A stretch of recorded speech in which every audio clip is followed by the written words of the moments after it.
Mas fica à vontade. O ideal é que todo mundo participe, façam perguntas, podem metralhar os caras que eles estão aqui para isso, tá bom? Eu vou começar com... Alguém tem alguma dúvida a respeito disso? Como a gente vai fazer? Tranquilo? Como é? Eu vou levar o microfone até você e você fala, certo? Um por vez. Aqui. O nosso tema é especificamente igreja local, mas muitas coisas envolvem a igreja local, né? Dificuldades, serviço na igreja, qualquer tipo de polêmica relacionada à igreja, ao corpo de Cristo, dúvidas bíblicas que você tem relacionada à igreja, qualquer coisa dessa natureza, tá em volta, uma dúvida, um caso seu, um caso de alguém que você conhece, que esteja relacionado à igreja de Cristo. Você não vai fazer uma pergunta teológica sobre trindade aqui, alguma coisa assim, porque não tá para isso. Não é um concílio. Não é um concílio, nada assim. Mas que está dentro do ambiente de igreja. E eu vou fazer uma pergunta aqui, vou exigir a resposta deles dois. É uma pergunta dupla para começar e depois os irmãos podem fazer outra, certo? Quando eles terminarem. Duplo cumprimento, pastor. Vai ser a minha pergunta para eles é mais ou menos assim. Qual é a maior alegria e também qual a maior decepção de um pastor no meio da igreja local? Vai ser uma para cada, certo? Tipo assim, pastores, o que é aquele tipo de fato, acontecimento que faz com que você chegue em casa acabado, entristecido e se derrame diante de Deus quando acontece no ambiente de igreja?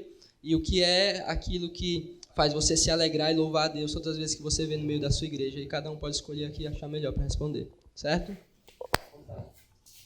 Eu começo? Certo. Essa resposta para mim, acho que desde que eu iniciei o ministério é a mesma resposta. E muito provável será daqui para frente a mesma resposta. Uma das coisas que mais abate, pelo menos particularmente a mim, que sempre me entristece, é quando eu vejo o povo de Deus, os crentes, os meus irmãos, não correspondendo com as expectativas de Deus para suas vidas. Quando tomam escolhas erradas para sua vida, não decidem, deliberadamente a seguir um caminho contrário à vontade de Deus para sua vida, eu fico muito triste, porque eu sei onde é que tudo isso vai dar. E como a gente aqui foi cantado sobre a ideia de corpo, então a gente sofre como corpo. As más escolhas dele refletem na vida de todo mundo, né? Então é uma das coisas que me deixa muito arrasado. Porque na relação de corpo, a gente cria vínculos, cria laços, né? A gente se apega às pessoas, a gente deseja o bem das pessoas, deseja que a gente viva bem. E quando as pessoas de forma deliberada pegam caminhos outros, para mim é uma tristeza muito grande mesmo, que quando ocorre, e às vezes quando ocorre de na semana 2, 3 pessoas fazerem isso, você subir no domingo para pregar é brabo, é muito complicado. E a proposta de alegria é o inverso, né? Então, se a tristeza produzida é por conta disso, minha alegria é quando eu olho para a igreja, eu vejo os irmãos comprometidos, alegres, felizes, desejosos por seguir a caminhada diante de Deus, da forma com que Deus tem apresentado para cada um. Isso me deixa muito alegre, muito feliz, né? Então, seria isso. Primeiramente, agradecer a Deus por essa oportunidade com vocês. E para mim é uma honra estar aqui ao lado do pastor Carlos Queiroz. O pastor até amanhã, né? Ele soltou essa piadinha off aqui, mano. Corta. Bom, eu vou muito... Eu vou quebrar o gelo, quebrei com o iceberg. Mas assim, eu vou muito dessa vibe do pastor Adel, mas especificar aqui meu ponto. Se tem algo que me entristece muito dentro do contexto pastoral, é quando eu vejo famílias destruídas na vida da igreja local. Eu fico arrasado, eu fico sem dormir, entristecido, eu fico me questionando se eu, como pastor, falhei no aconselhamento, na ajuda, e eu tive já essa experiência, essa triste experiência, de ver famílias, de fato, se destruindo, casamentos sendo desfeitos, filhos ficando à mercê da relação pai e mãe, tendo que morar com os avós, e coração endurecido muitas vezes do marido ou da esposa. Então, essa experiência dentro do âmbito do ministério pastoral, pelo menos para mim, ela é muito dolorosa. Quando eu vejo famílias que estão ali, principalmente aquelas famílias que estão envolvidas, que estão trabalhando, que estão servindo, e em que dado momento da caminhada eles começam a ficar com aquela relação fragilizada, e a gente acompanha o processo. Eu passei por isso, a família que eu acompanhei o processo, eu conversei com o marido, conversei com a esposa, tanto eu quanto minha esposa também, nesse processo de aconselhamento, de estar lhe acompanhando, mas o coração endurecido. E isso entra pelo menos como uma flecha na minha alma. Assim. Cruel. E é muito ruim, é triste essa sensação de ver, presenciar, testemunhar famílias sendo destruídas por causa do pecado e da dureza do coração no âmbito da igreja local. E eu tenho certeza que nós, como igreja, como corpo, quando nós presenciamos isso na igreja, quando nos congregamos, isso é pesado, é marcante. Isso também causa, sinceramente, muitas vezes causa medo, porque você vê aquele pecado se relacionar à vida de um relacionamento conjugal, enfim, de uma casa, e você vê as outras famílias da igreja, muitas vezes, tendo que lidar com aquilo no âmbito da igreja. Você coloca na pele, por exemplo, de uma esposa que presencia a sua irmã em Cristo tendo seu casamento destruído. Ela se sente também muitas vezes, sei lá, Deus livre, isso aconteça comigo. Então acho que esse aspecto, né, da destruição de famílias dentro da igreja local é algo que sempre me maltratou muito, sempre me deixou muito triste. Por outro lado, uma alegria. E aí eu falo, chega no meu coração assim, de gozo, porque eu presenciei isso.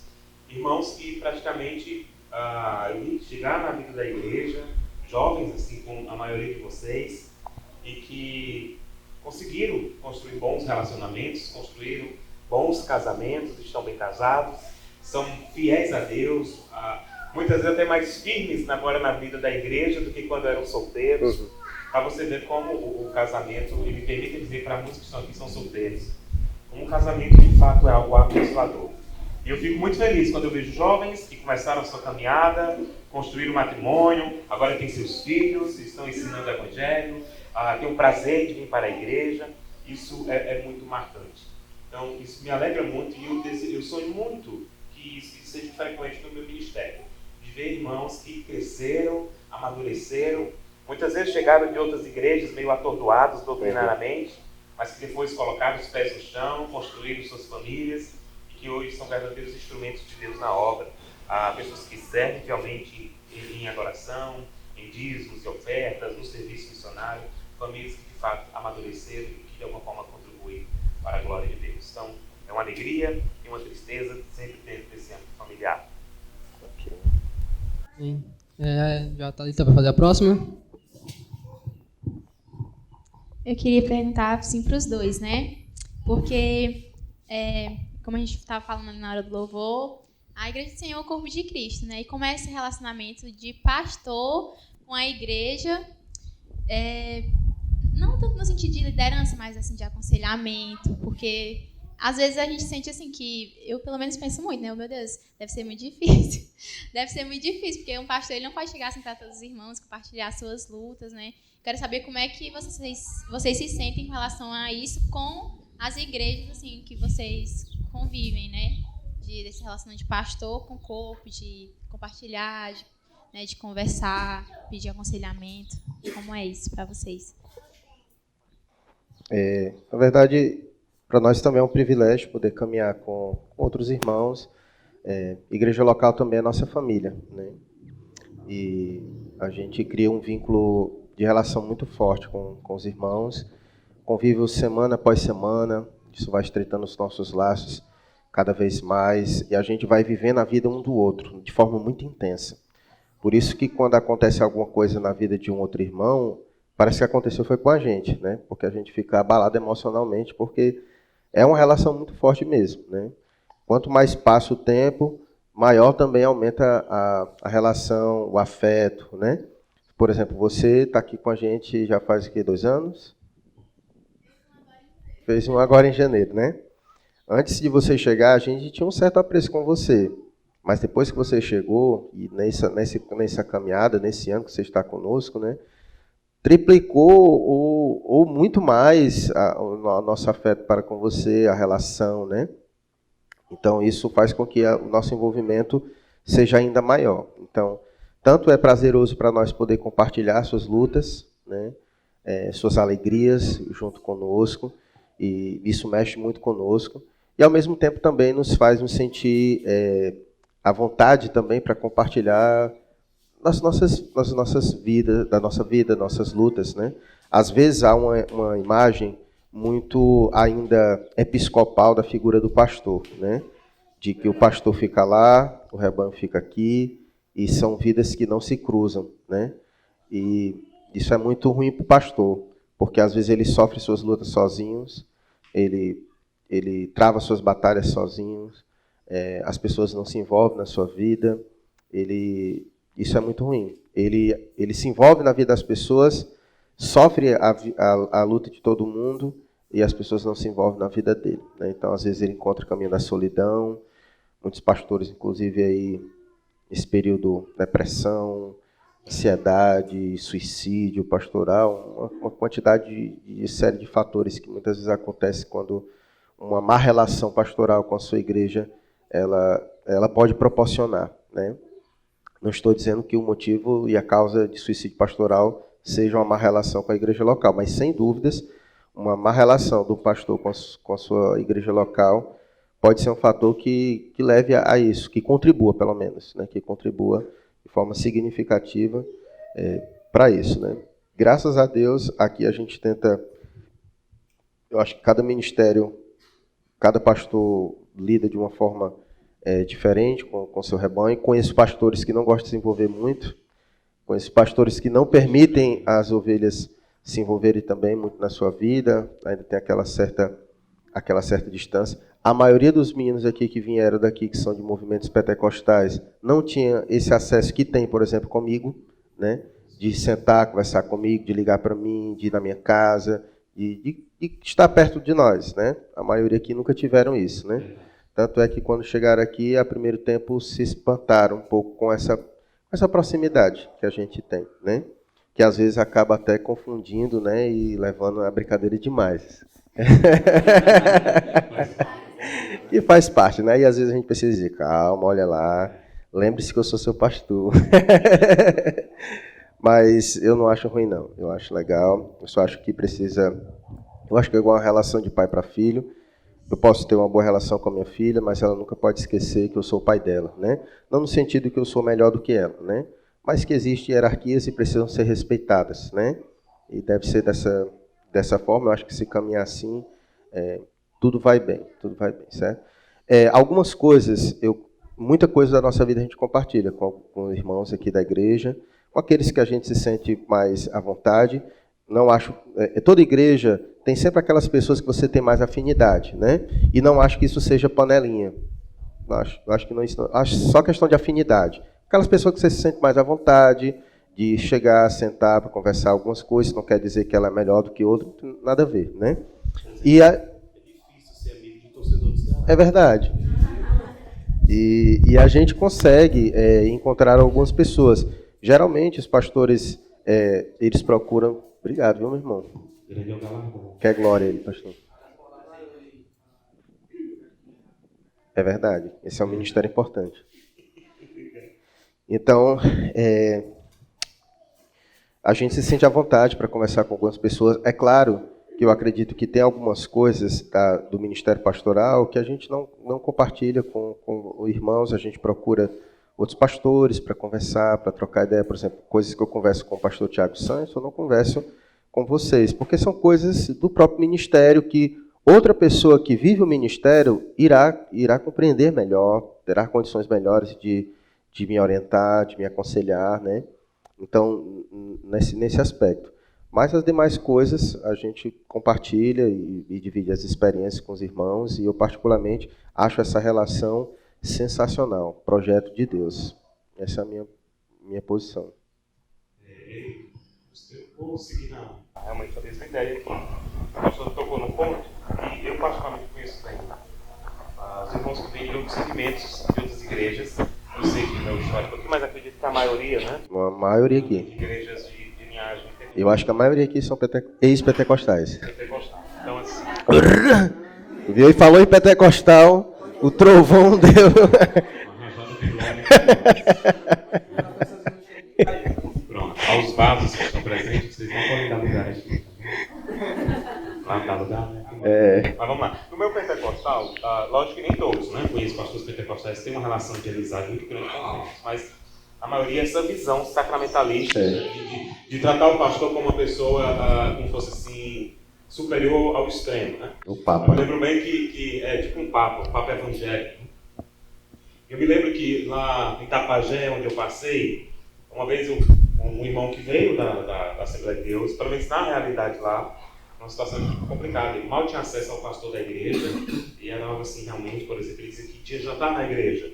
Aí tinha comida separada, sala separada para os pastores, os membros não. Pegavam fila e era o jeito. Era outro tipo de comida. Eles coca-bucho, quanto era Coca-Cola, né?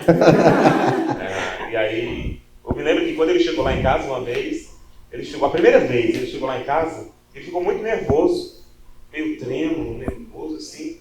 Aí eu fiquei, o irmão vai confessar aqui um pecado, lá tem um bucho, né? Aí, bucho você tinha de problema, viu, irmão? E aí eu peguei, e o que foi, meu irmão? Ele começou a rir, não, pastor, é a primeira vez que eu estou assim de frente com um pastor assim, normal. Aí eu disse assim, como assim, homem? Né?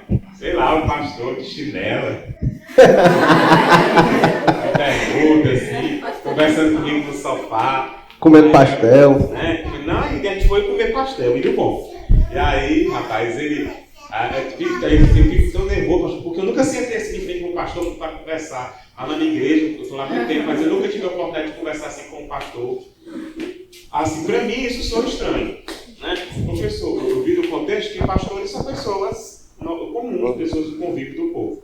E aí, quando a Thalita, né, fez a pergunta, me trouxe isso à memória. Infelizmente, em alguns segmentos, em algumas igrejas, o pastor é visto como uma figura de autoridade assim, que foge o senso comum da comunidade, né? Mas como uma pessoa assim, de um outro patamar espiritual, enfim. É lógico que existem responsabilidades distintas, existe essa questão do respeito, da hierarquia, que é algo que o próprio Deus deu à igreja, e que deve ser preservado por uma questão de ordem. Essa é a grande verdade. Mas o pastor, de fato, a relação do pastor com o membro, ela tem que ser uma relação mais natural possível de amizade. E assim como também dos membros uns para com os outros.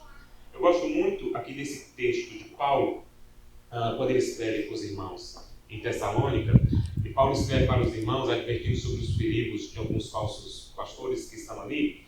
E aí, um dos argumentos de Paulo é relembrar para os irmãos qual é o tipo de relacionamento que ele, Paulo, tem com os irmãos. Aí ele diz assim, embora como apóstolo de Cristo pudesse ter sido um peso para vocês, nós fomos bondosos quando estávamos entre vocês. Na verdade, eu fui como uma mãe que cuida dos seus filhos. Paulo diz que ele é como uma mãe para os irmãos em Tessalônica. Aí lá na frente ele diz assim, pois vocês sabem que tratamos cada um de vocês, assim como um pai trata os seus filhos, aconselhando, consolando e dando exemplos, para que vocês possam viver de maneira digna. Paulo se porta como pai e mãe dos membros da igreja. Isso mostra o quê? Relacionamento, intimidade, companheirismo. Então, acho que a nível de igreja, essa relação precisa existir, como também precisa existir ajuda mútua. Não é só o pastor que está sempre à disposição, e aí permita advogar em causa própria aqui. Não é só o pastor que está ali para servir por meio da pregação, do aconselhamento. Mas até um membro serve seu pastor a nível de amizade, de companheirismo. Porque a vida pastoral é extremamente difícil, extremamente solitária. Existem fases que são terríveis, que só quem sabe as dificuldades que o pastor local enfrenta é a sua esposa. E muitas vezes é a pessoa que mais sofre, porque toda carga cai para cima dela. Porque o pastor está ali só, lutando com os seus pecados, com os pecados de outros, com as suas dificuldades. E a esposa é a primeira a sofrer os efeitos desse desabafo, dessa irritabilidade, os filhos, né? Tudo isso. E aí chega o segundo ponto. E aí eu sempre tive isso em mente. Um pastor precisa de outro pastor. Acho que é uma coisa que ninguém caminha sozinho. Ninguém caminha, principalmente o pastor. Eu faço questão, eu tenho muitos amigos pastores, eu acho muito legal isso. E cultivo muita amizade com eles. Uma amizade assim aberta mesmo, de confessar pecados, de pedir conselhos, assim como o próprio pastor dela, a gente troca algumas ideias, orientações de coisas assim que poderiam ser significantes. Mas eu entendo que o pastor ele precisa ser amigo de outro. Eu fico muito preocupado quando pastores se acham autossuficientes, como se ele não precisasse dos membros e como se ele não precisasse de nenhum outro pastor. Fico pode ter certeza que aí está um disfarce de um coração orgulhoso, que hora ou outra ele vai cair e todo mundo vai ser prejudicado. Família, igreja e todas as amizades do céu. Então, acho que nesses dois pontos, a relação do pastor com a igreja precisa ser natural, a ponto do pastor orientar, preservar esse respeito, mas os irmãos ajudarem o pastor também. Vocês podem ajudar o pastor de vocês não só orando por ele, por sua família. Você ora ajudando, você ajuda também aliviando as responsabilidades do contexto de igreja, tendo momentos para sorrir com ele, para descarregar as tensões do dia a dia com ele. Você serve ao pastor da sua igreja local quando você ajuda a esposa dele em algum sentido, de palavra, de amizade, de conselho. Isso tudo é muito importante e necessário no contexto de igreja local. Acho que a gente precisa tirar essa visão muito profissional de ministério, né? Esse trato muito assim profissional. O pastor, ele não é um funcionário da igreja. O pastor é um servo de Deus que caminha junto com você, que é responsável pela sua vida e precisa não só da sua dedicação ao Senhor, mas acima de tudo também da sua amizade com E quem é o próximo? Guilherme? Eu gostaria de saber dos pastores aí, qual é, assim, vocês falaram de muitas dificuldades no ministério e tudo, mas eu gostaria de saber de maneira assim, muito objetiva qual o maior desafio em ser pastor? Qual é o meu desafio de pastorear? Qual o maior desafio?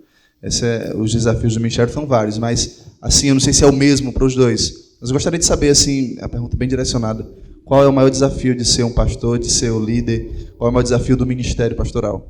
Deixa eu começar. Por favor. Eu estou no embalo. Não, eu estava pensando ainda qual é a resposta dele. Olha, falando da minha experiência, o meu maior desafio no ministério é conseguir pastorear minha própria casa. Porque chegar na igreja, pregar depois de você estudar bem o sermão, é teoricamente fácil. Você tem livros que te ajudam, você tem comentários, você tem recursos literários que te ajudam em toda a preparação. Então você chega no púlpito, você expõe, como tenho feito com vocês aqui. Mas o maior desafio é poder cuidar e pastorear minha própria esposa, meu próprio coração. Lidar com as minhas vaidades e os meus pecados. Hoje, eu, Tiago, posso dizer que o meu maior desafio em termo pastoral é lidar com o abatimento, com o complexo de inferioridade e com a tristeza profunda. Eu luto com isso todos os dias. É uma batalha que é contínua, constante. O senso de incapacidade, de tristeza, de amargura e de espírito. Lido com isso. Agora, pastor, o pecado? Não sei. Acho, por isso que eu disse para vocês que acham um espinho na cara. Mas lidar com o abatimento constante. De olhar, eu pessoalmente, de experiências ministeriais extremamente dolorosas. Então, para mim, hoje, essa é a maior luta dentro do ministério. Olhar para mim e não me ver como uma pessoa capaz. Né? Ter que lutar com o chamado de Deus, dizendo, você foi chamado. E olhar para a minha capacidade e ver que não tenho condições. Para mim, é isso. Rapaz, eu nunca tinha pensado sobre isso. Eu nunca tinha pensado sobre isso. Rapaz, meu irmão. Preciso de vocês. Deus te abençoe, cara. Eu sou seu fã. Quando eu cheguei, quando eles me chamam para o ministério, eu acho que foi mudando isso. Eu acho que quando eu cheguei aqui, meu primeiro ano, meu maior desafio ministerial era conseguir pregar toda semana. Eu disse, rapaz, como é que eu consegui pregar aqui toda semana, né? Eu acho que todo pastor passa por isso, né? Eu disse, rapaz, eu venho de um contexto de igreja que eu prego uma vez aqui, acolá, pregar 3 vezes por semana, meu Deus, né? Então, e com o passar do tempo essas coisas foram mudando, né? Eu acho que essa questão familiar é um grande desafio, é meu desafio também, mas eu não sei se no presente momento é o meu maior desafio. Eu no presente momento não tenho uma resposta para te dar sobre qual é o meu maior desafio. Eu não pensei sobre isso. Mas vou pensar sobre isso. Algumas coisas hoje tomam a minha atenção e eu coloco assim como prioridades, né? Família, a própria igreja em si, coloco como objetivo cumprir o ministério que Deus confiou a mim de forma diligente. Então eu tenho colocado essas questões como prioridade na minha vida, né? mas não sei lhe informar hoje assim alguma coisa específica, assim como pastor. Vou refletir sobre isso e depois eu posso compartilhar com você. Paulo falava das fraquezas dele para a igreja, Sim. né, com os irmãos. E a ideia de falar é de mostrar também que nós somos carentes da graça de Deus. E eu li um livro, acho que mais ou menos 3 anos atrás, acho que é do Mike McKinley, Plantar Igreja é para os Fracos. E esse livro me ajudou muito a lidar com essa minha dificuldade pessoal, né? A fraqueza. E o interessante é que Deus, ele, é dessa forma que ele usa, ao usar vasos fracos, quebradiços, que a sua glória se manifeste. Né? E isso não deixa de ser meio que uma dádiva da graça de nos manter sempre na dependência de Deus. Então, estamos falando aqui das nossas lutas, mas aí exteriorizando para os irmãos. Todos nós temos as nossas fraquezas e as nossas, o nosso lado maltratado, ferido. Né? Mas é justamente nesse aspecto que a graça de Deus prevalece na nossa vida. Acho que existem muitas feridas que Deus nunca vai curar. Existem muitas feridas na nossa vida que Deus não vai curar, para que possamos aprender a lidar com elas dependendo da graça. Porque se Ele curar, nós podemos cair até na autossuficiência. Você lembra a experiência de Paulo, quando ele tem a visão do terceiro céu?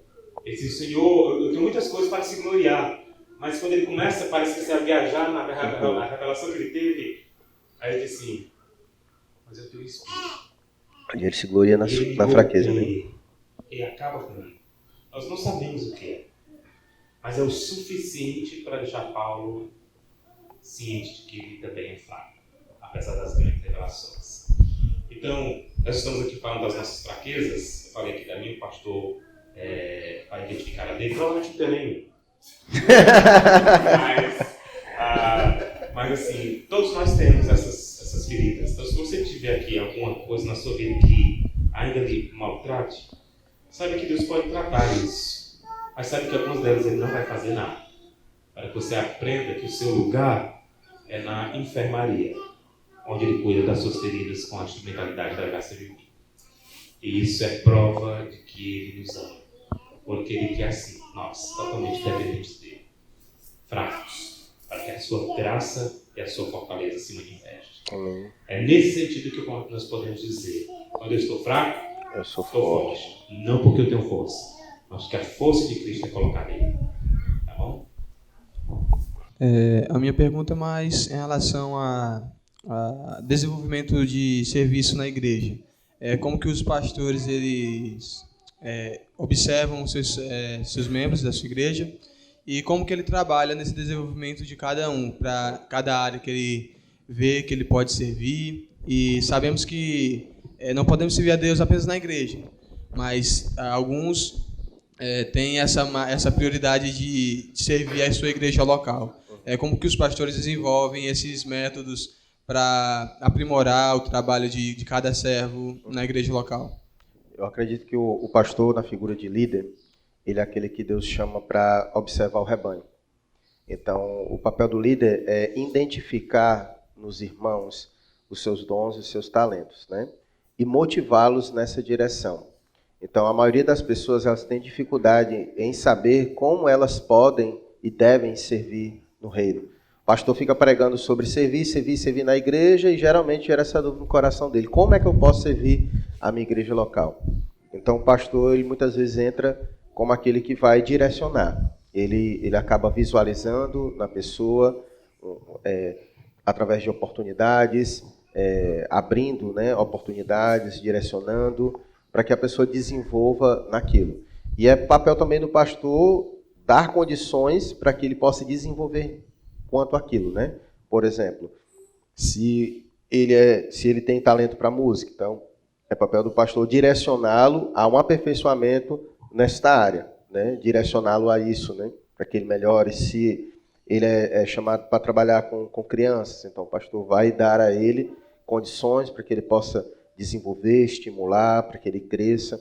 quanto a isso, né? Isso se referindo à questão do trabalho em si da igreja local. Mas como você bem falou, inclusive eu estava até conversando com a Sara sobre isso semana passada, nem todo mundo vai conseguir servir diretamente no sentido de servir, de prestar algum serviço, de fazer alguma coisa, né? Na igreja local. Vamos supor, uma igreja que tem 1.000 membros.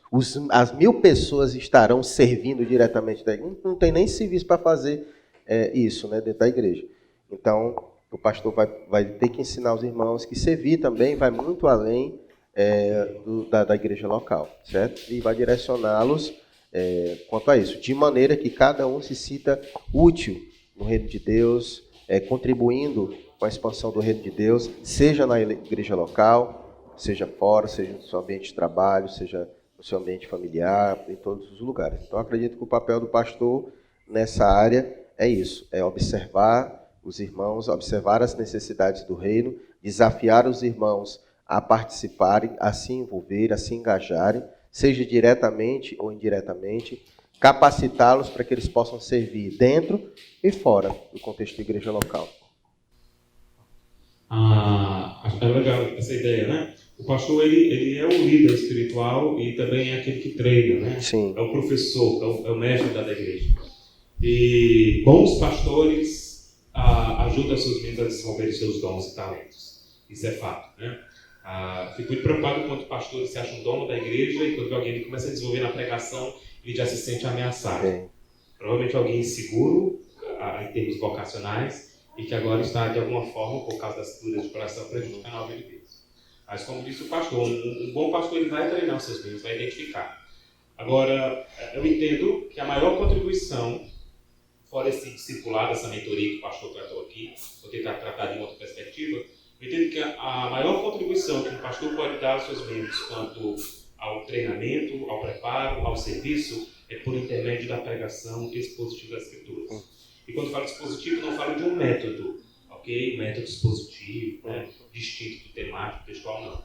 Eu falo do ato de ler, explicar e aplicar as Escrituras, fazendo com que os membros da igreja tenham a sua cosmovisão formada, pautada pelas Escrituras. Sabe por quê? Porque nem todo mundo que está na igreja vai servir no contexto de igreja, como o pastor usou aqui essa figura da igreja de 1.000 membros. Ok? Nem todos vocês que estão aqui têm dom para a música, para a pregação. Isso não quer dizer que vocês sejam inferiores, isso não quer dizer que vocês não estarão servindo ao reino. Mas muitos que estão aqui diante de mim vão ser futuros contadores, futuros advogados, professores, quem sabe médicos, enfim, profissionais liberais. Muitos de vocês que estão aqui serão cozinheiros, chefes de cozinha. E aí, como é que fica a questão vocacional? E aí onde a reforma nos ajuda nesse sentido. Verdade. Todas as funções, todas as vocações podem ser servidas para a glória de Deus. E aí imagina você, vamos pegar aqui, alguém que trabalha no segmento da gastronomia, ele não tem vocação para pregador, ele não é músico, mas um exímio cozinheiro, um profissional da área da alimentação. De que forma ele pode usar aquela formação dele para a glória de Deus, para o serviço dele? À medida que ele aplica no seu dia a dia, da sua profissão, aquilo que ele aprende por intermédio da pregação do seu pastor lá da igreja local. Quando ele preza pela ética, pelos valores cristãos, onde ele aplica isso no seu trabalho. Quando surgir, por exemplo, o dono do restaurante chega assim para o crente assim: rapaz, essa comida está estragada, dá um jeitinho, coloca ela aí para a gente não ficar no prejuízo. Né? Faz isso aqui, aí sabe que aquilo é ilegal, mas a vigilância está aqui, mas tem problema não, responde aí, abafa aí. Ele como crente, como alguém que tem uma cosmovisão pautada nas Escrituras, porque foi ensinado assim por seu pastor, ele vai, na verdade, não é caminhar com um jeitinho, ele vai prezar pela ética e contornar a situação do seu ambiente de trabalho, porque ele aprendeu assim, sabe que a Bíblia está assim, assim. Então, de alguma forma, a sua cosmovisão foi afetada pela pregação. Então, a gente precisa pensar também nesse sentido. Servir a Deus envolve vocações ministeriais, mas nem todo mundo que está aqui, das meninas, serão missionárias. Uma das meninas que estarão aqui serão donas de casa. E aí? De que forma pode servir a Deus como uma dona de casa? Ser uma boa esposa, uma mulher organizada, uma mestra do bem. Eu gosto dessa expressão de Paulo. Uma pessoa que é tão boa naquilo que faz dentro de casa, que ela é capaz de ensinar outras jovens que um dia serão donas de casa. Ministério. Uma mentoria feminina. Então a gente precisa pensar nesse sentido também. O reino de Deus, as vocações, acontece dentro do contexto de igreja, mas também acontece lá fora, aplicando os princípios do reino, coisas que nós aprendemos no domingo após domingo nas nossas igrejas locais. Sim, é verdade. Isso é legal falar, porque muita gente fica em crise, né? Às vezes, jovens, quando querem servir mais a Deus, e às vezes ele acha que só pode fazer isso dentro do contexto de igreja local, né? E às vezes ele fica em crise, porque ele não consegue ver servindo e seu serviço ter relevância fora do contexto de igreja local, né? Então a ideia é que você precisa identificar a maneira com que Deus quer lhe usar, e aí por isso a liderança pode lhe ajudar quanto a isso, em oração com você, buscar a direção de Deus, para que você encontre a sua vocação, né? Daquilo que Deus quer, da forma que quer usar você, e você se sentir útil, né? E você se sentir útil no reino de Deus, servindo ao lugar que você está. Isso é muito importante. Isso traz qualidade de vida. Isso faz com que você acorde de manhã todos os dias e veja o seu trabalho, por exemplo, como um lugar onde você vai exercer o seu ministério, né? Como você falou, a questão do cozinheiro, né? E assim outras profissões. Então, tudo isso é muito relevante, né? E dentro da igreja você vai aprender tudo isso através de uma boa exposição das Escrituras. A experiência de Lutero, né? Acho que Lutero, me corrija, pastor, se eu estiver equivocado. Mas eu lembro que o Senhor chegou para Lutero, admirado com a vocação de Lutero, em termos da pregação, e ele pergunta para Lutero, Lutero, um pregador, um teólogo da igreja, e ele questiona Lutero essas questões relacionadas à vocação, né? Eu queria ser vocacionado, a ideia é mais ou menos essa, ok? Eu queria ser vocacionado, eu queria fazer algo útil para o reino dos céus, eu queria fazer algo útil para o evangelho. E aí Lutero pergunta para ele, o que é que você faz? Ele está falando isso porque está achando que Lutero é superior a ele, porque Lutero trabalha em prol do evangelho. E aí Lutero pergunta para ele, o que é que você faz? Ele diz, eu faço sapatos. Lutero olha para ele e diz, então faça sapatos para a glória de Deus. Faça com o melhor material, com a melhor cola, com a melhor costura, venda por um preço justo e use o seu dinheiro para servir a igreja, mas faça sapato para a glória de Deus. Então a ideia é o quê? Use as suas vocações para melhor servir a Deus, né? Use. Eu me lembro bem, uma igreja que eu passei, que o irmão que gostava de trabalhar na igreja, aí chegava assim, rapaz, eu não sou um Zé Ninguém na igreja, Thiago. O que é isso, meu irmão? Diz, rapaz, eu não sei pregar, não sei cantar, até orar, quando eu vou orar, eu tenho vergonha de ficar gaguejando. Eu não tenho utilidade nenhuma. Se tem, meu irmão, o que é isso? Rapaz, o que eu faço? Aí, rapaz, com certeza você tem uma utilidade, você tem algo que Deus lhe chamou para fazer. E aí, uma vez ele chegou para mim, tempos depois, ele chegou para mim, Thiago, diz aí, eu me tornei empresário. Eu fui mesmo, irmão, que bom, eu até tirei uma brincadeira com ele, né, para não fugir a proposta, né? Que bom, meu irmão. Ele, rapaz, diz aí que eu cheguei a uma conclusão. Que Deus me chamou como seu empresário nesse dia de ganhar dinheiro para poder ajudar a igreja. Eu sei qual é a minha vocação. É doar para a igreja aquilo que Deus me dá como fruto do meu trabalho. Meu dom é contribuir. Eu gosto de ajudar a igreja, eu gosto de ajudar os missionários. Aí eu acho interessante que ele diz assim, Deus me fez um empresário bem sucedido, não para ser rico, mas para poder ter condições de ajudar a obra de Deus. Aí eu coloquei a mão no ombro dele e disse, Senhor, manda esses livros lá para ele. Que bom, meu irmão, que bom. Então você vê que coisa simples, e ele entendeu que Deus tinha chamado ele para ser bem sucedido, né? E interessante que nessa área tem aquele livro lá, acho que da monagismo, não sei, Negócios para a Glória de Deus, se não estou enganado, achei um livro aqui, e ele ajuda muito nisso, né? A entender que a sua vocação tanto envolve que as coisas relacionadas à vida da igreja, mas também você pode ter uma utilidade pública e dessa forma continuar servindo ao reino por meio de princípios e valores cristãos que você exterioriza por meio do seu ofício, da sua profissão. Sim, eu acho que para quem tem curiosidade sobre isso, né, se eu estudar as perspectivas do mandato cultural, vai ajudar bastante você a compreender o seu papel no mundo que Deus criou e que Ele colocou, certo? Mandato cultural. Minha pergunta é pegando esse mesmo ensejo do serviço na igreja local. A gente vê tantos movimentos pragmáticos e ativistas, né? E a galera coloca muito isso à frente de ter um relacionamento com Deus. E muitas vezes isso acaba chegando até no nosso meio também, de pessoas que produzem alguns frutos, né? Você vê uma pessoa convertida e tal, e ela começa a servir e quando isso começa a se tornar um problema de colocar o seu serviço acima de ter um relacionamento com Deus ou da comunhão com os irmãos, enfim, e ela começa a produzir maus frutos, né? Sei lá, através de pecado, enfim, como proceder com pessoas dessa forma? É uma questão de tempo e aconselhamento, né? Você vê que essas pessoas que vêm de igrejas muito ativistas, né? O que é isso? Pessoas que trabalham muito, fazem muitas coisas. Eu vivi uma realidade, por exemplo, de igrejas que tinha atividade todos os dias. E tinha atividade muitas vezes manhã, tarde e noite. Não parava. A chave da igreja ficava lá em casa, em meia hora chegava alguém. Mas a chave da igreja, o que tem agora? Nem eu sabia das atividades. Mas não parava, né? Aquele ativismo. E as pessoas tinham aquela ideia de que quanto mais elas fizessem, melhor era para a glória de Deus era mais glorificado. E muitas pessoas acabavam negligenciando suas responsabilidades familiares porque queriam estar fazendo alguma coisa no contexto da igreja. Negligenciavam seus trabalhos porque queriam estar na igreja fazendo alguma coisa. Então é questão de tempo, no caso um pastor, de identificar esse irmão e essa deficiência. Porque muitas vezes ela denuncia algo, denuncia na verdade uma necessidade que ele tem muitas vezes de aceitação. Vou mostrar serviço para mostrar aqui que eu sou diferente e tenho uma dedicação ao Deus, quando na verdade é apenas um coração ativista que está preocupado em resultados. E isso é a questão que precisa ser trabalhada, ser ensinada, as motivações do indivíduo quanto ao serviço cristão. Porque necessariamente o fato de você estar totalmente fazendo alguma coisa, estar ligado ao contexto de igreja, realizando muitas atividades, não quer dizer que você esteja fazendo de fato como adorador.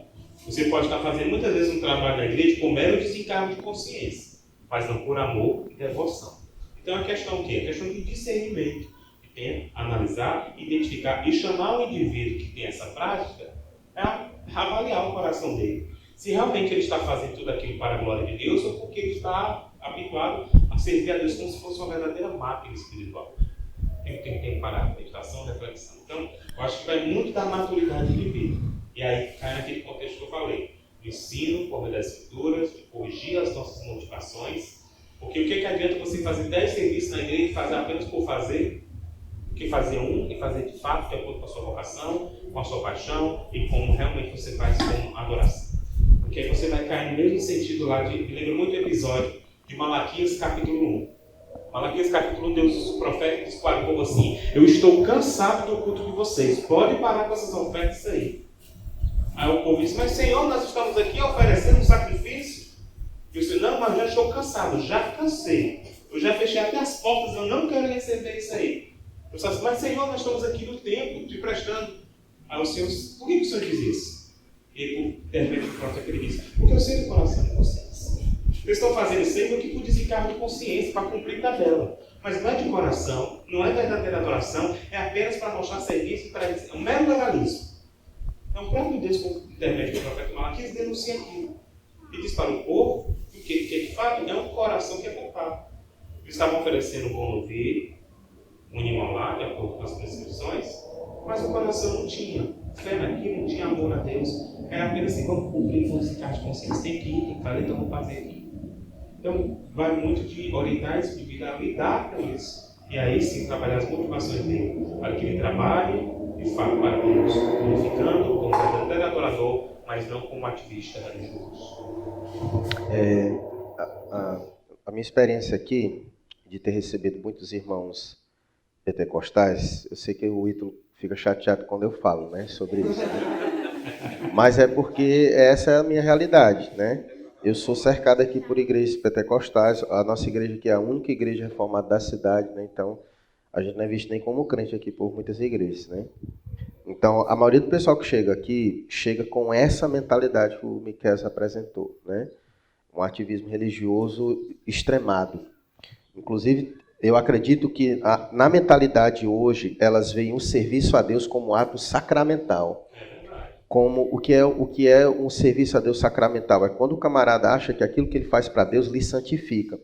Como o camarada que acabou de chegar na nossa igreja, né? Que ele não consegue ver graça em ler Bíblia, orar, mas ele acha que o poder de Deus flui nele quando ele está tocando. Tá entendendo? Ou seja, isso é complicado, entendeu? Então, o camarada ele chega com essa mentalidade. Ele acha que é servindo a Deus, fazendo alguma coisa, que ele vai encontrar um caminho para a santificação da vida dele. Quanto mais ele faz, mais santo ele é. Quanto menos ele faz, menos santo ele é. Né? Então, isso é um grande problema da nossa cultura e que precisa ser ensinado. Que Deus está muito mais preocupado com o que somos do que com o que fazemos. A grande verdade é que o que fazemos precisa ser reflexo do que nós somos. Caso contrário, será uma hipocrisia isso. Você faz uma coisa da qual você não tem essência. Você está fazendo e o que você faz é desassociado do que você é, na verdade. Né? Então, você trabalhar esses pilares essenciais são fundamentais. Né? Sempre que eu falo sobre isso, eu gosto de apresentar o chamado de Cristo com os apóstolos. Né? Ele dá uma dica legal de como foi que ele fez com os apóstolos. Por que eu digo isso? Porque muita gente olha para a vida dos apóstolos e... Caramba, quantas coisas esses caras fizeram. Gostaria eu de fazer muitas coisas das quais eles fizeram. Só que eles esquecem de refletir sobre o antes, né? Sobre o antes.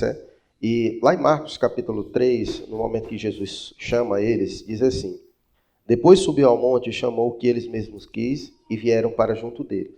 Então designou 12 para estarem com ele e para os enviar a pregar. Então, primeiro Jesus chamou eles para estarem com ele e depois os enviou a pregar. Então, o sucesso do ministério dos apóstolos é uma consequência de que eles estiveram primeiro com Jesus, de que eles aprenderam com Jesus, de que eles tiveram vida com Jesus. Depois foi que eles fizeram. Quando Jesus foi que eles então fizeram. Né? Mas foi consequência daquilo que eles aprenderam com Cristo, daquilo que eles tiveram com Cristo, da comunhão que eles tinham com Cristo. E isso às vezes é negligenciado, né? É enfatizado o que eles fizeram, mas não é enfatizado o por trás. Quem eles se tornaram, quem eles são, sua vida piedosa, né? A consagração deles, às vezes isso é desprezado, né? Então, mas e como o pastor falou, muitas vezes isso é desprezado por quê? Porque isso não traz visibilidade, né? É por isso que hoje a gente vê esses absurdos nas redes sociais. O cara bota o celular dele programado para bater a foto dele orando. Né? Isso é ridículo. Né? Ou seja, o cara quer mostrar até isso. Né? Ele quer mostrar até isso. Entendeu? Então, ele quer visibilidade. E o que dá visibilidade é o serviço. Né? Aquilo que ele faz. Né? Então, ele quer glória. Ele quer glória. É a motivação dele. Né? Só que com Deus não funciona. Não funciona isso. Né? E aí eu acho que o que precisa fazer é tratar sobre os elementos. Quando esse pessoal chega aqui na igreja, é um choque de realidade para nós, porque o pessoal chega querendo fazer. E quando a gente diz calma, é como se fosse um balde de água fria neles. Não, pastor, eu venho da minha igreja, eu não sou crente de banco, eu não gosto de ficar parado, meu negócio é estar servindo. Calma aí, tem paciência, né? E às vezes ele vai embora, às vezes ele não consegue ficar porque ele quer estar servindo, ele quer estar fazendo algo. Porque ele, na mente dele, se ele não fizer, ele morre. Ele morre. É a única coisa que ele sabe fazer, é fazer alguma coisa. Ele não sabe ficar como Maria aos pés de Jesus, aprendendo, parado. Ele não sabe fazer isso. Ele só sabe fazer. Diga-se de passagem que isso é um efeito de uma soteriologia distorcida. Que uma vez que o arminianismo, como sistema, enaltece a ação humana no processo da salvação, isso traz efeitos no discipulado, na vida cristã do indivíduo que acha que precisa estar fazendo algo. A questão do serviço por obra. Ele fala tanto de salvação pelas obras, mas é um exemplo de serviço por obras. Acho que precisa estar produzindo, fazendo. Né? Eu vivo muito isso. Eu não sou crente de banco. Né? Eu não tenho que tirar a doidinha para a igreja, deixa de pé. É verdade. Inclusive, a gente recebeu um pessoal agora que chegou e saiu ao mesmo tempo, né? O Gabriel até teve o prazer de conhecer e é uma loucura só, né, Gabriel? É uma loucura, desprazer, né? Era uma loucura só. Era uma loucura só mesmo, pessoas que não tinham nenhum fundamento da palavra de Deus. E quando você não tem nenhum fundamento da palavra de Deus, você já sabe. Aquilo que eles vão fazer é errado. Porque como é que você faz um bolo se você não sabe como fazer o bolo? Né? Então, o fazer está associado ao saber. Você precisa primeiro saber para poder fazer correto. Né?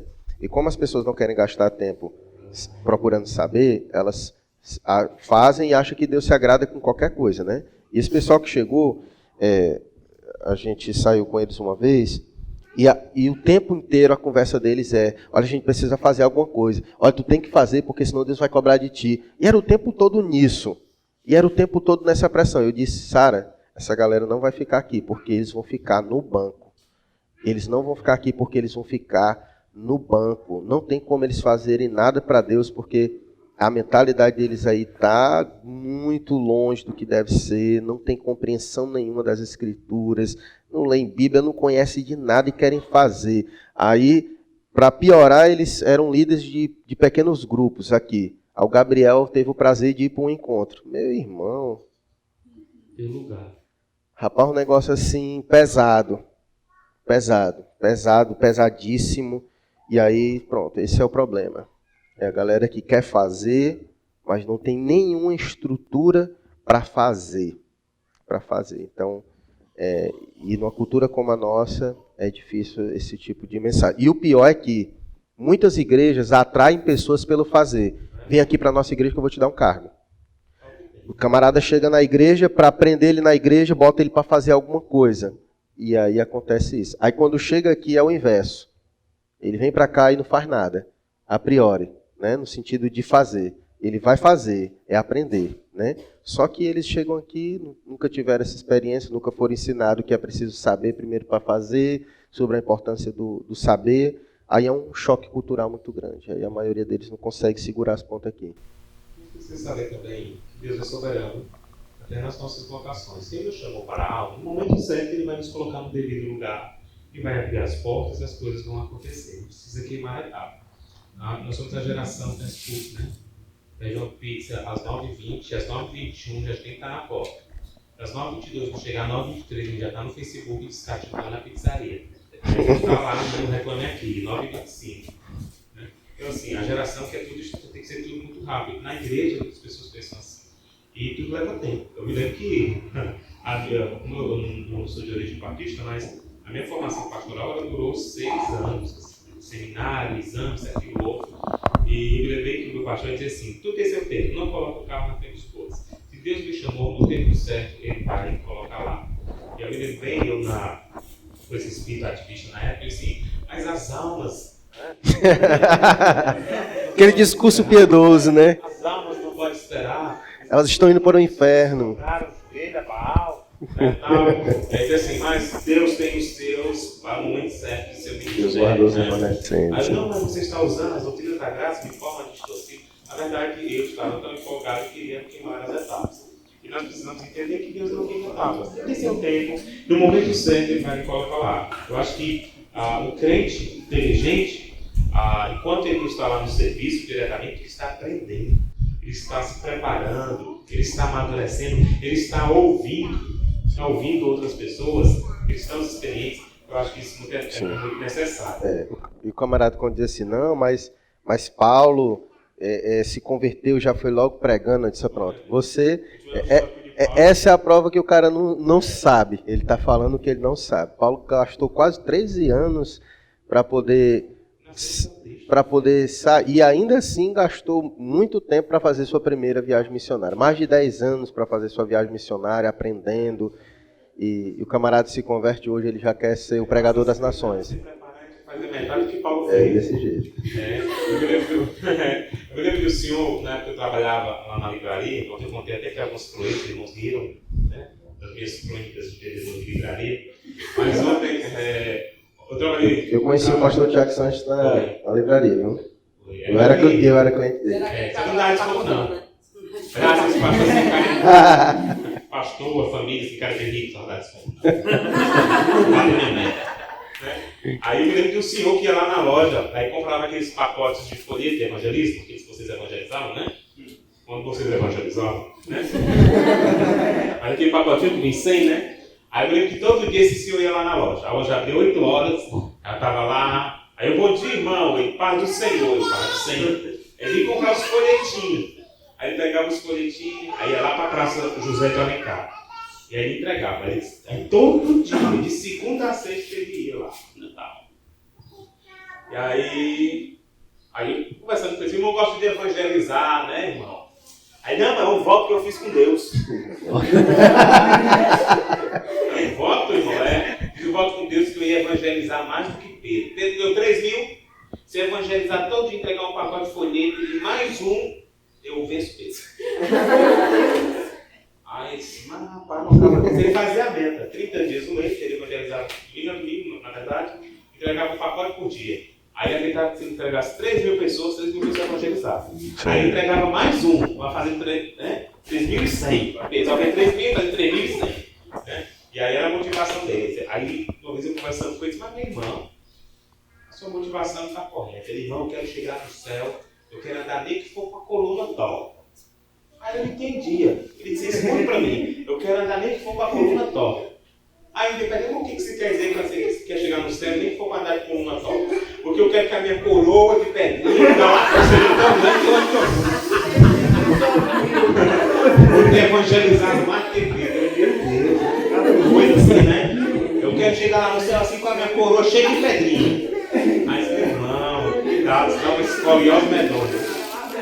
Conversando com ele ali, mas alguém que, assim, a gente ri aqui, mas é uma triste realidade. É verdade. Que precisava ser instruído e que acaba sendo, na verdade, um produto do meio desse sistema de igreja que tem por aí, e está muito mais preocupado naquilo que você faz do que aquilo que você é, isso que o pastor Adão falou, do que você aprendeu aos pés de Jesus. A gente tem que ter muito cuidado, né? É verdade. Cuidado com as pedrinhas.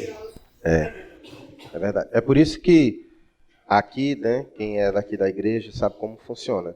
Quando a pessoa não está bem com Deus, a primeira coisa que a gente faz é remover ele da onde? Das atividades. Das atividades. Porque se não está bem com Deus, então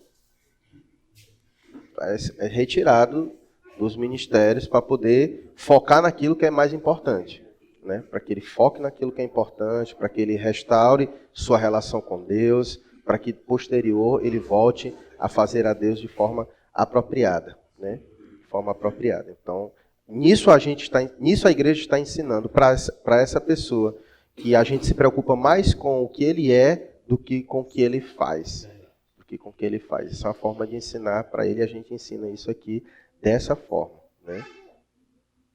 A gente está no meio envolvido no meio reformado, né? E constantemente no meio reformado, muitas polêmicas e tal. O que é que acontece hoje em muitos casos? Uma triste realidade. Jovens que têm buscado como a sua principal referência de aconselhamento, de pessoas a quem ele observar, aqueles teólogos da internet, homens usados por Deus em grandes mega conferências, esse tipo de homem que a gente conhece, né? Que são homens de Deus, todos nós amamos eles, o Nicodemos, o Hernandes, o Jonas, o Franklin, Emílio, toda essa galera. Mas infelizmente esses caras não são nossos pastores, né? Eles não são as pessoas que Deus escolheu para nos pastorear. Não foi essa. É polêmico mesmo. Vamos lá. O meu voto vai para o pastor Adel. Vamos lá. Esses caras não são quem Deus escolheu para nos pastorear. Nós temos pastores na nossa comunidade que estão conosco diariamente. O que fazer, o que os pastores recomendam, ou como os pastores tratam esse tipo de caso de jovens que não buscam aconselhamento, jovens que vivem distantes do relacionamento de igreja, mas que querem se gabarem de ser reformados e buscam como referência, buscam como caras que os aconselham no YouTube, vídeos pela internet, esses caras que não são os seus pastores. O que fazer com esses camaradas que têm buscado ter a sua referência principal nesses homens da internet, não no seu pastor da igreja local? Rapaz, esse é um desafio de nossa época, né? Agora, assim, a internet tem muitas vantagens, mas também trouxe muitos desafios, e esse é um deles. Aí vamos lá. Eu entendo que esses homens, eles têm seu grau de importância em suas igrejas locais, suas denominações, e de certa forma no Brasil, e a internet proporcionou isso, né? De acesso a pregações de qualidade, a bom conteúdo teológico. Agora, nós sabemos também que parte desse problema que existe não é culpa desses homens, diga-se de passagem, mas da imaturidade de muitos jovens que estão aí. Né? Esses homens estão fazendo o que um bom servo de Deus há de fazer, que é expor as escrituras e seguir a igreja no Brasil. Uma pregação, por exemplo, de um pastor como o reverendo Augusto Nicodemos é abençoadora tanto para pastores quanto para membros de igrejas, e ele disponibiliza isso nas redes sociais, e isso é bênção de Deus para nós. Né? Agora, quanto a essa ala aí desse neocalvinismo aí, vou ser bem sério para vocês. eu pelo menos eu vejo que isso aí é muito, muito passageiro, né? Acho que um jovem realmente que tem um compromisso sério com o Evangelho, ele sabe, ele tira bom proveito dessas exposições, desses pregadores, mas ele sabe que é no contexto da igreja local onde tudo acontece, ok? Ninguém vive de igreja virtual e de pastor virtual. É na igreja local, é nesse convívio que nós temos aqui, no contato do corpo a corpo, onde a coisa realmente acontece, onde nós aprendemos a dinâmica do Evangelho. Foi sempre assim na história da igreja. Então, eu digo aos jovens, vocês que estão aqui, que consomem muito esses pregadores na internet, façam um bom proveito, sim, dessas exposições, desses homens, mas nunca esqueça que a sua vida cristã depende do contexto da igreja local e do seu pastor. Fico muito triste quando vejo esses jovens aí tietando, né, que é uma verdadeira tietagem, essas passagens. Né? Um bando de jovens, muitas vezes retardados, que estão ali, né, endeusando a tietagem, mas são jovens que não têm compromisso com suas igrejas locais, não são obedientes aos pastores, discursam teologia na internet, escrevem os tratados teológicos, mas não vai para um culto de oração, não ajuda em uma EBF, não ajuda em um ministério infantil, não fazem nada, mas na internet estão lá escrevendo seus tratados. Acho que, no caso do pastor, se ele tem um membro desse perfil na sua igreja, ele deve chamar esse jovem ao arrependimento e ensinar realmente a verdade. Ok? E a vocês que estão aqui, se vocês se deparam com esse jovem nessa postura, o conselho que eu dou para vocês, se afastem. Se afastem. Tirem bom proveito da internet quanto às pregações, mas sabe que é no contexto da igreja local, onde realmente você vai encontrar aconselhamento, acompanhamento, porque na internet todo mundo vira leão. Discursa lá, ataca todo mundo, mas na igreja local as pessoas sabem quem são as suas fraquezas. O pastor local conhece as suas deficiências. E somente ele, pela bênção divina, pela providência divina, é capaz de te orientar em proveito e com sensação. Então, repito, temos que tirar proveito das redes sociais, da internet, quanto a esses bons pregadores, mas nunca se esquecer que nada substitui a igreja local. Eu acho que é só uma falta de visão do que realmente significa igreja local, esse movimento que é problemático das redes sociais, né? Eu acredito que hoje se caracterizou de forma muito equivocada o que é a teologia reformada. Um jovem que hoje crê nos 5 pontos, ele já sai declarando que ele é reformado, né? Isso é um grande equívoco, né? Então, enquanto ele abraça os 5 pontos, ele rejeita, por exemplo, a vida da igreja local. Então isso só mostra que ele não entendeu nada sobre a teologia reformada. Ele não entendeu foi nada, né? Ele não consegue ter uma boa visão sadia sobre a igreja e acaba se tornando um cliente de fast food. Ele vai na internet, escolhe o sermão que ele quer ouvir, segundo a sua preferência, escuta e pronto, né? Ele não entende a ação do Espírito na dinâmica da igreja local. Há uma dinâmica do Espírito Santo que controla a vida de uma igreja local. Então, Deus direciona a igreja local dessa maneira. O Espírito ele vai atuando, o Espírito que conhece cada crente, o Espírito que habita em cada crente, ele usa o próprio convívio da igreja local para nos ensinar isso, né? E há uma dinâmica da igreja local em que o Espírito atua que a internet não pode proporcionar. Então, acaba que sendo muito prejudicial se não tiver cuidado. Todos esses homens que hoje são referências são uma grande bênção, né? Como já foi dito aqui pelo pastor, uma grande bênção, mas em hipótese alguma, o acesso a eles deve substituir o convívio de igreja local e também a ideia do mentoreamento do seu próprio pastor de igreja local.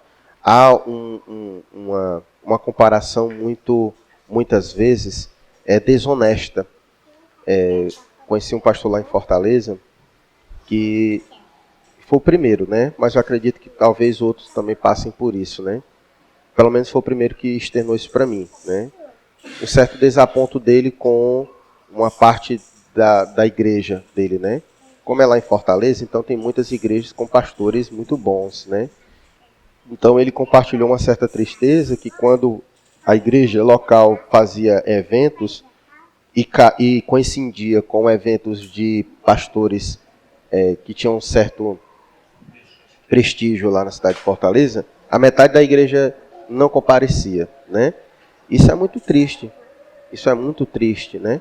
Como você falou, as pessoas acabam caindo numa tietagem. Elas vão sendo conduzidas pelos seus ídolos. Pelos seus ídolos. E às vezes a culpa nem é dessa galera, né? Mas acaba que isso acontecendo, e isso é muito prejudicial. Até porque no momento de angústia da sua vida, o Augusto Nicodemos não vai aconselhar você, não. Ele não vai aconselhar, nem o Paul Walsh, não vai aconselhar você, não. Né? Vai mandar você procurar o seu pastor, né? Porque é assim que deve ser, né? Então a gente precisa ter só sabedoria. E eu quero dizer aqui, obviamente, certo? Escuto bastante essa galera, gosto deles, são bons pregadores, mas a gente precisa aprender a tirar o que é de proveito e seguir na caminhada cristã.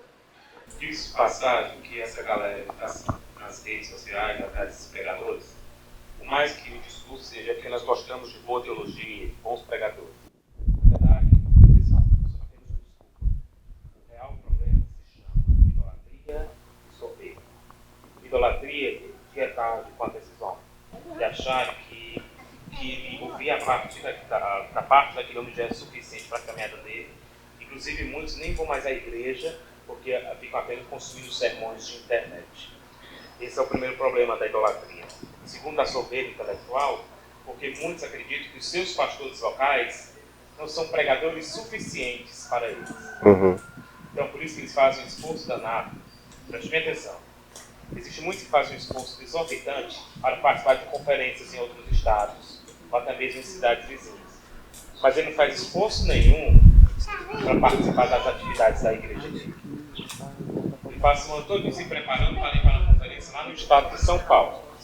Mas ele não vai aos domingos para a igreja dele. Nem se esforça o suficiente para participar das atividades da igreja dele. Porque ele acha que aquele pastor lá da igreja dele não é tão bom para o nível dele. Ele prefere passar o ano todo juntando dinheiro para ir para uma conferência do que pregadores do nível que ele entende que é o nível que ele tem. Sim. Isso não é outra coisa. Não é zelo com pregação. Isso é apenas o pecado da soberba intelectual, de achar que ele é superior e quem tem que ouvir alguém tão superior quanto ele. E menospreza o pastor de igreja local. Vou ser bem sincero, meu irmão. Eu me lembro muito de um conselho que eu recebi na época da minha formação. De um pastor de 60 anos de ministério. Ele diz assim: pastor, escute o que eu vou lhe dizer. Achei até engraçado. Ele disse assim: pastor tem que ser homem fedorento. Né? Aí eu comecei a rir. Por quê, reverendo? Ele falou que pastor tem que ter cheiro de ovelha. O pastor coloca a ovelha aqui. Ele vai caminhando com ela, o suor dela, a urina dela vai ficando aqui. Aí ele disse assim: vai ficando no cangote, pastor. Então ele tem que ser fedorento, tem que ter cheiro de ovelha. Assim como a ovelha tem que ter o cheiro do seu pastor, aquele que lhe carrega. Por que ele disse isso? Ele estava falando que, na verdade, precisa existir contato, vínculo, a proximidade. Ou seja, tem que ter esse elo com o pastor com o membro da igreja. E pastores de internet não proporcionam isso. Não proporcionam. Então, a nível de informação e de conteúdo é muito bom. Mas eu repito, nada substitui o seu pastor de igreja local, que é aquela pessoa que Deus designou para lhe guiar no caminho da verdade. É ele, nós acabamos de ler, é ele que irá prestar conta diante de Deus.